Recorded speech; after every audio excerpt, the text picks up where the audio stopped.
Bem-vindos ao primeiro vídeo de resolução de exercício de física.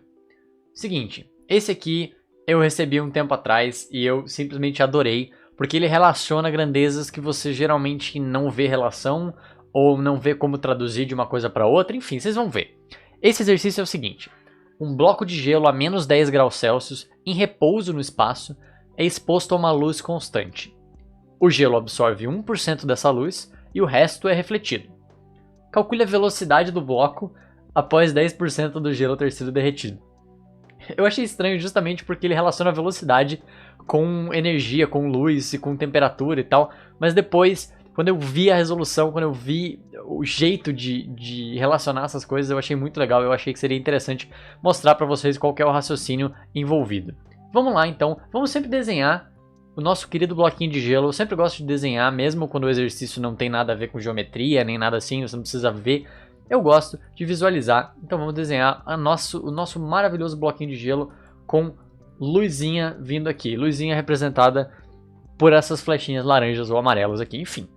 O que vai acontecer com esse gelo? Ele vai receber luz, ele vai receber energia, e aí ele vai absorver 1% dessa energia, que é o que vai esquentar ele, é o que vai trazer ele de menos 10 graus Celsius até 0 graus Celsius, e aí derreter ele um pouquinho.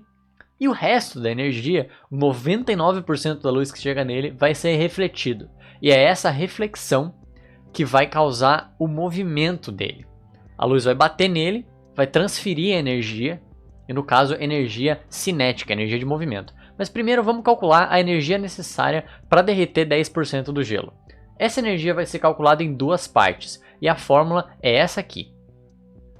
Tá, mas o que significa essa fórmula então? Como eu disse, ela é dividida em duas partes. Essa primeira aqui é o que vai transformar o gelo de menos 10 graus Celsius para 0 graus Celsius. E ela depende da massa, porque claro, quanto mais massa de gelo você tiver, mais energia você tem que colocar. Depende também da temperatura, também pelo mesmo motivo, quanto mais variação de temperatura, mais energia você tem que colocar. E depende desse termozinho aqui, que é o calor específico. É uma propriedade que muda de material para material, e no caso do gelo é esse valor aqui, 2 vezes 10 a terceira joules por quilograma grau Celsius. Essa unidade é meio bizarra aqui, mas é só para que no calor, no final, a unidade dê joule, tá? Que é a unidade que a gente quer, afinal, calor é uma forma de energia, e a unidade de energia é joule. A segunda parte dessa nossa fórmula aqui é a parte que vai transformar o gelo em água. É a parte da fusão, que depende também da massa. Quanto mais gelo você tiver que transformar em água, mais energia você vai ter que colocar. E depende desse L aqui, que é uma coisa parecida com calor específico. É também uma propriedade que varia de material para material. Mas no caso do gelo, ele tem esse valor aqui. 320 vezes 10 a terceira joule por quilograma. De novo, só para dar o joule no final, para a gente acertar as unidades. E eu multipliquei por 0,1 aqui, porque a gente não quer que todo o gelo seja derretido. Se a gente quisesse que todo o gelo fosse derretido, bastava essa partezinha da equação aqui.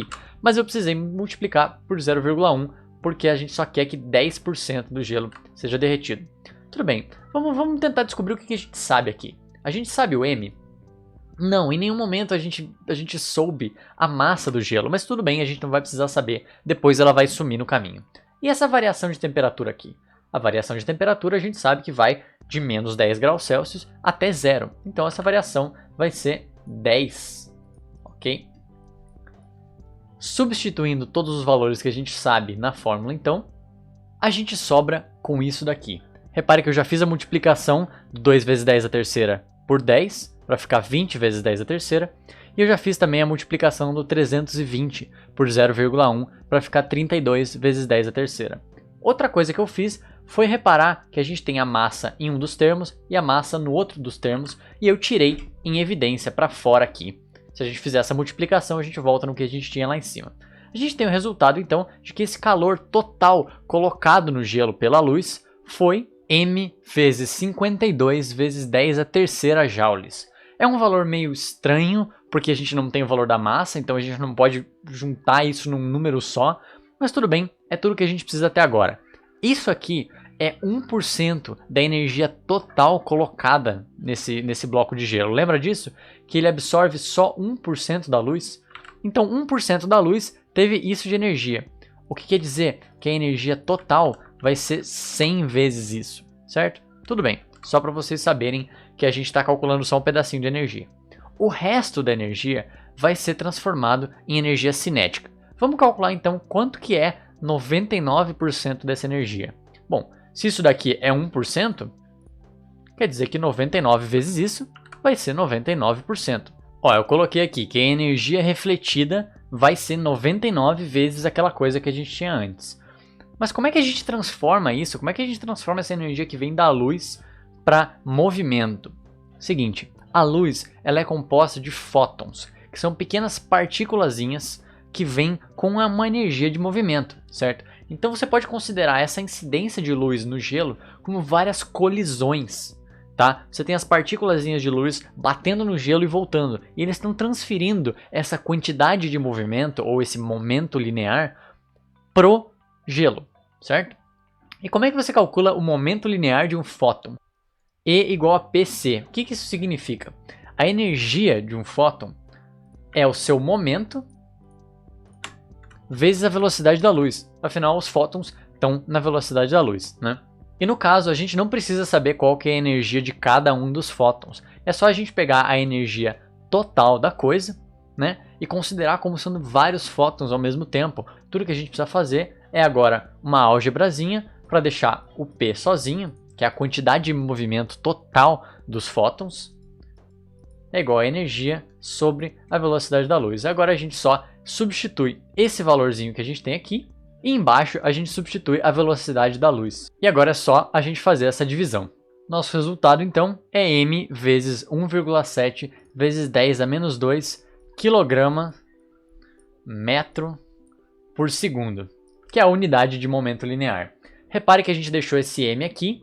Ele vai entrar, ele vai sumir daqui a pouquinho, não se preocupe, ele vai sumir. Mas a gente fez essa divisãozinha aqui e a gente descobriu que a quantidade de movimento total, ou seja, o momento linear total dos fótons que vão ser refletidos é esse aqui. E é agora que entra um dos conceitos mais legais desse exercício, que é a quantidade de movimento sendo conservada. O que isso quer dizer? Quer dizer que toda essa quantidade de movimento aqui, que é a quantidade de movimento total do sistema, porque o bloco estava parado, ela vai ser conservada. Toda essa quantidade de movimento ela vai ter que ser ou transferida para o bloco ou simplesmente mudada dentro dos próprios fótons, tá? O que isso quer dizer? Que a quantidade de movimento inicial do sistema, que é isso daqui, antes da colisão o bloco estava parado, então tudo que estava se mexendo eram esses fótons aqui, e isso vai ter que ser igual à quantidade de movimento final, que é a quantidade de movimento do bloco, ou seja, m vezes v, né? Que é assim que você calcula a quantidade de movimento, é a massa vezes a velocidade do bloco, mais a quantidade de movimento restante dos fótons. Como é que a gente descobre a quantidade de movimento restante dos fótons? Bom, eles vão bater e eles vão voltar, certo? Então vai ter que ser negativo, porque eles estão voltando para outra direção. Beleza, negativo, mas com que velocidade que eles estão indo? Bom, eles estão indo com a mesma velocidade que eles estavam antes. Então isso aqui não vai mudar. Mas os fótons perderam 1% dessa energia inicial deles na absorção, porque 1% dos fótons foi absorvido pelo bloco, né? Que se transformou em calor, que foi aquela coisa que a gente calculou antes. Então agora sobrou menos 0,99 vezes P, porque eles inverteram o valor da velocidade, eles inverteram a direção da velocidade e 1% foi derretido, foi absorvido pelo bloco e causou o bloco a derreter. Tudo que a gente tem que fazer agora então é isolar essa velocidade, porque afinal essa é a velocidade do bloco, a velocidade final do bloco, que ele assumiu depois dessa colisão de vários e vários fótons. Olha só, a gente somou 0,99P nos dois lados da equação, o que fez com que ela se anulasse aqui e somasse do outro lado. Então agora a gente só precisa dividir por m dos dois lados. A gente tem agora então uma expressão para V. Está calculado, está feito. É só a gente substituir o valor que a gente tinha para P, que é esse valorzinho aqui, que a gente vai resolver. E lembra que eu falei que a massa não seria um problema? Porque olha o que vai acontecer. O nosso V vai ser igual a 1,99 vezes o P, que é o que está escrito aqui em cima, que é m vezes 1,7 vezes 10 a menos 2. Tudo isso dividido por m. Olha só o que vai acontecer. O m com o m vai cortar, afinal é a mesma quantidade em cima dividida pela mesma quantidade embaixo, e tudo que sobra é a gente fazer essa multiplicação para chegar na resposta final. E a nossa resposta final então vai ser 3,383 vezes 10 a menos 2 metros por segundo. Lembrem-se sempre das unidades, porque né, a unidade de quantidade de movimento era quilograma metro por segundo, e aqui a gente dividiu por quilograma, no caso a gente dividiu pela massa, então esse quilograma vai embora, vai sobrar só metros por segundo. Essa é a velocidade final do bloco, depois dos fótons terem batido, serem absorvidos e derreterem o bloco, enfim, essas coisas. Ok, chegamos na nossa resposta final então, que é 3,383 vezes 10 a menos 2 metros por segundo. Você achou legal? Achou divertido? E mais importante do que isso, você entendeu a lógica, você entendeu todas as transformações de unidade, todas as transformações de grandeza, todas as fórmulas que a gente usou aqui, toda a lógicazinha, todo o caminho, todo o raciocínio, entendeu? Fez sentido pra você? Então, cara, deixa um gostei aí, escreve nos comentários se você tem alguma coisa importante pra falar, se você acha que eu tô explicando muito rápido, se eu pulei alguns passos, ou se você não entendeu direito porque eu devo ter falado alguma coisa errada, não sei. Se você tem alguma sugestão também de problemas pra gente resolver nas próximas semanas, manda aí ou vai lá na nossa live, porque eu faço essas resoluções de exercício ao vivo. Se você tiver alguma dúvida, alguma coisa que você queira saber de como é que resolve, ou alguma questão sobre o funcionamento do mundo, sobre algum fenômeno físico, vai lá na nossa live, tá na descrição aqui embaixo. Eu faço live quase todo dia, seja de música, seja de ciência, enfim, vai lá dar um oi pra nós, que a comunidade é bem divertida, eu prometo que você vai gostar. E é isso, muitíssimo obrigado por ter vindo, muito obrigado por ter assistido essa resolução de exercício, eu espero que você volte semana que vem, e é isso, até mais!